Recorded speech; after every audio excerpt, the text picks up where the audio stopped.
Assalamualaikum warahmatullahi wabarakatuh. Salam sejahtera bagi kita semua. Shalom.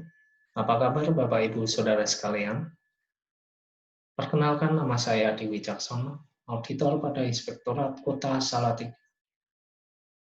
Pada kesempatan yang berbahagia ini, saya akan memberikan penyuluhan dengan topik Mari Memberantas Korupsi. Penyuluhan ini dilakukan bertujuan untuk memberikan pengertian apa itu korupsi dan jenis-jenis tindakan yang disebut dengan korupsi. Kemudian yang kedua, yaitu untuk membangun sikap anti korupsi kepada ASN di lingkungan pemerintah Kota Salatiga pada umumnya dan kepada bendahara dan pejabat penata usahaan keuangan pada khususnya. Sebelum memulai pemaparan ini, saya ingin mengingatkan Bapak, Ibu, Saudara sekalian untuk mematuhi protokol kesehatan berkaitan dengan pandemi COVID-19. Saya mengharapkan Bapak Ibu Saudara sekalian untuk selalu memakai masker dan menjaga jarak aman dengan orang-orang di sekitar Anda saat ini. Bagi Bapak Ibu Saudara yang memakai peralatan elektronik yang tersambung ke dalam jaringan listrik, pastikan kabel-kabel tidak terkelupas dalam kondisi aman. Baik, mari kita memulai pemaparan kali ini.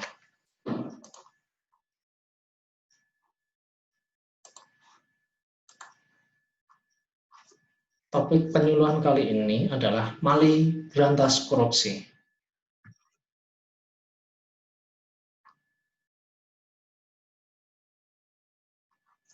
Pertama-tama, kita lihat sebuah negara di Eropa yang jauh dari Indonesia. Kenapa kita melihat ke sana? Karena menurut Organisasi Transparansi Internasional pada tahun 2019, negara Denmark memiliki indeks persepsi korupsi yang terbaik, nomor 1 di dunia. Artinya, negara itu bebas korupsi. Jadi, apa artinya bebas korupsi itu?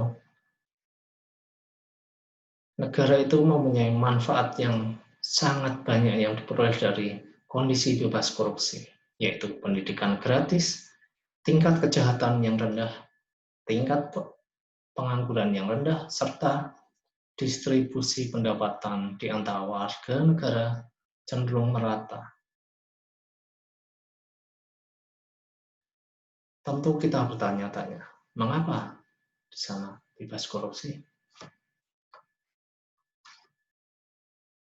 Jawabannya karena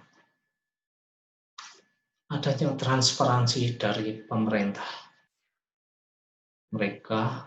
Pemerintah membuka segala informasi dari pemerintahan kepada warga negaranya.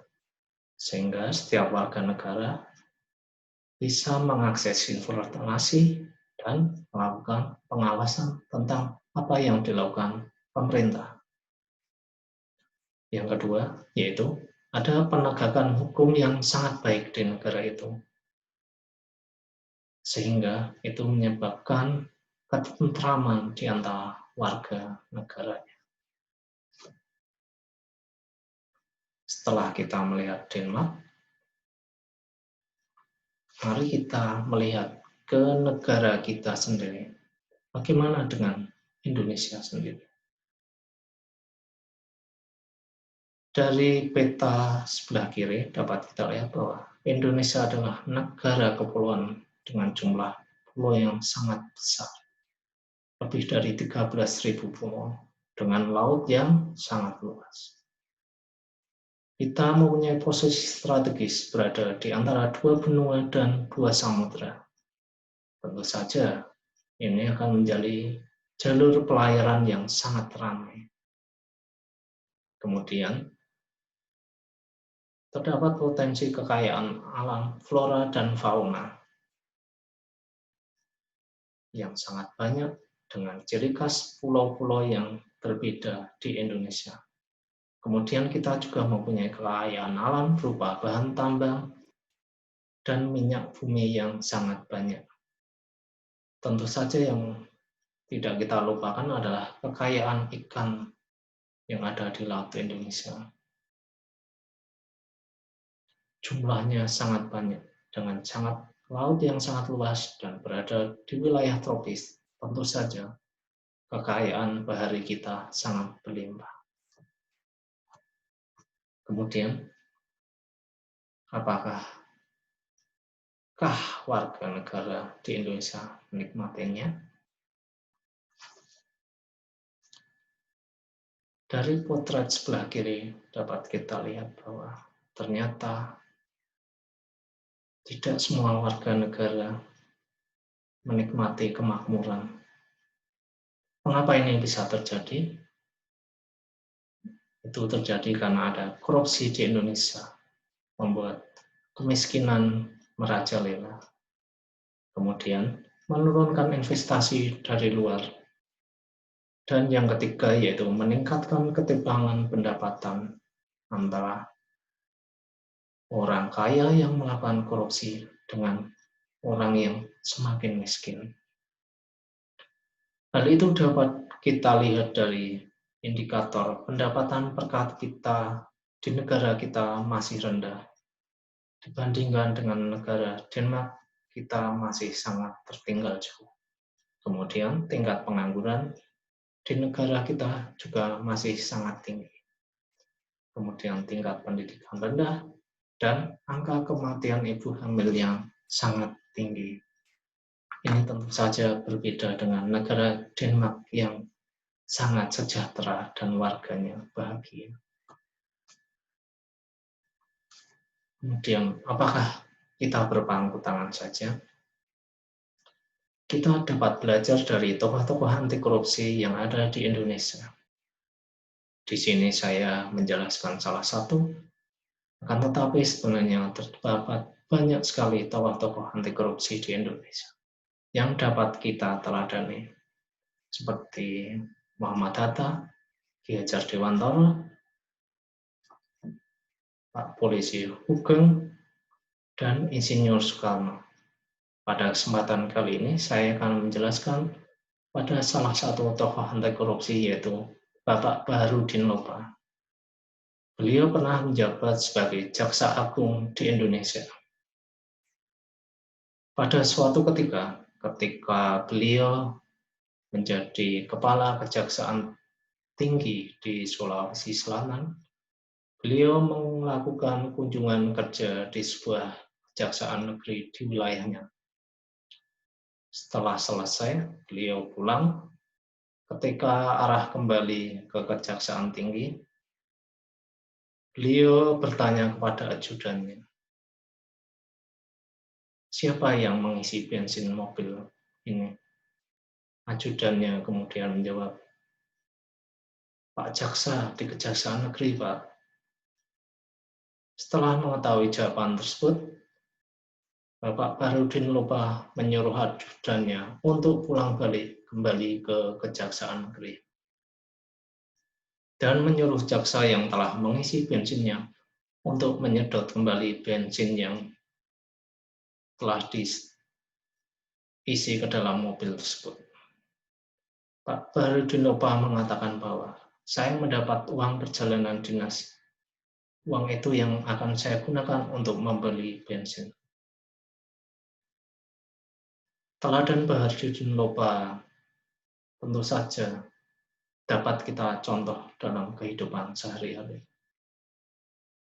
Selain itu, Bapak Baharudin Lopa juga melarang istri dan anak-anaknya untuk menggunakan kendaraan dinas untuk kegiatan sehari-hari. Itu tentu saja dapat kita contoh sebagai seorang ASN.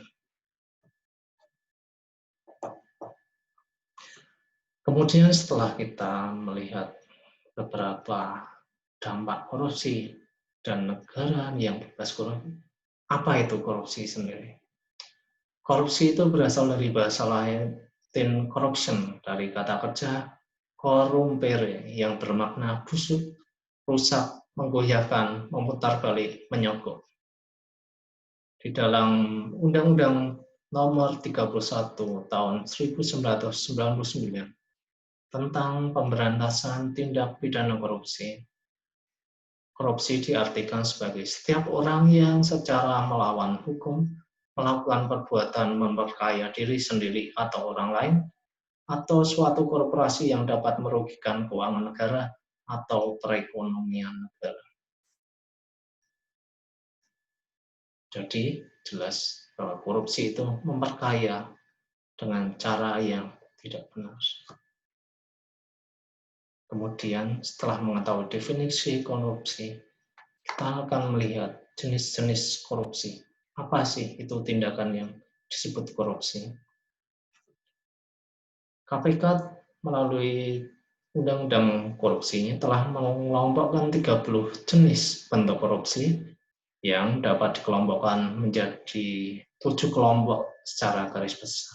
Yang pertama yaitu merugikan keuangan negara, yang kedua suap menyuap, yang ketiga penggelapan dalam jabatan, keempat pemerasan, kelima perbuatan curang, keenam benturan kepentingan dalam pengadaan, yang ketujuh gratifikasi. Saya akan menjelaskan sedikit. Yang pertama yaitu merugikan keuangan negara, yaitu penggunaan APBN atau APBD secara tidak sah, yaitu pertanggungjawaban yang tidak sesuai dengan peruntukannya. Kemudian benturan kepentingan, yaitu di sini adalah konflik kepentingan karena jabatan yang menguntungkan diri sendiri, keluarga, atau golongannya. Ini menurut KPK sering terjadi dalam pengadaan barang dan jasa.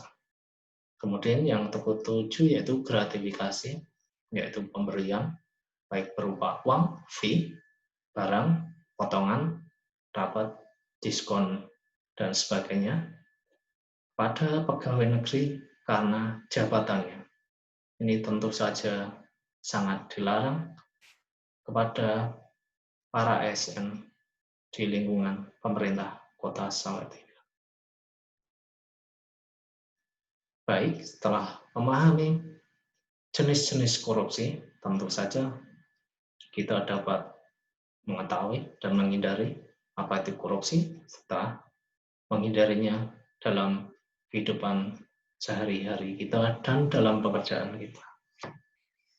Kemudian kita tentu bertanya-tanya, bagaimana sih cara kita untuk menghindari korupsi, untuk mencegah korupsi, dan memberantas korupsi? Jawabannya adalah integritas. Kita harus memiliki integritas di dalam diri kita pribadi masing-masing. Integritas berasal dari bahasa Latin integer, yang berarti teguh mempertahankan prinsip. Dalam bahasa lain dijelaskan bahwa integritas merupakan mutu, sifat, atau keadaan yang menunjukkan kesatuan utuh, sehingga terbentuklah kewibawaan serta kejujuran. Bagaimana sih ciri-ciri orang yang memiliki integritas? Di sini disebutkan bahwa orang-orang yang memiliki integritas yaitu sesuai antara apa yang dilakukan, tindakan, dengan ucapannya. Kemudian sama ketika di depan dan di belakang publik. Kemudian yang ketiga yaitu memiliki konsistensi prinsip dan nilai moral. Itulah ciri-ciri orang yang memiliki integritas di dalam dirinya. KPK telah mengembangkan integritas ini menjadi 9 nilai anti korupsi atau 9 integritas, yaitu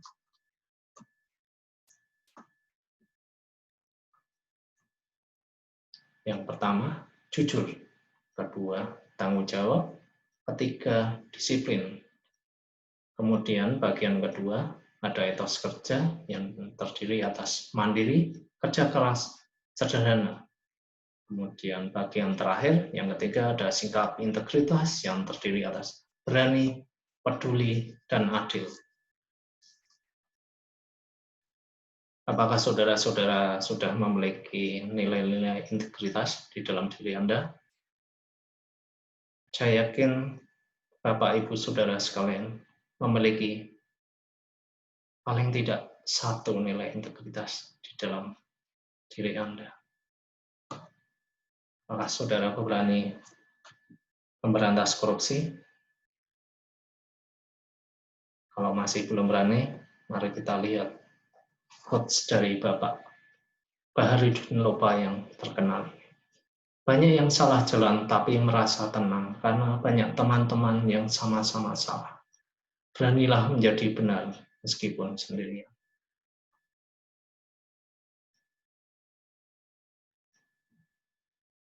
Sebelum menutup penyuluhan pada kali ini,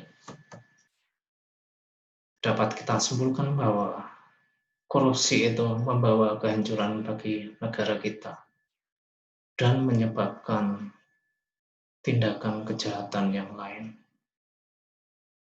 Tentu setelah kita melihat kondisi di negara Denmark yang bebas korupsi, kita tentu ingin merasakannya, bukan? Jadi, mengapa kita tidak memberantas korupsi yang terjadi di negeri ini?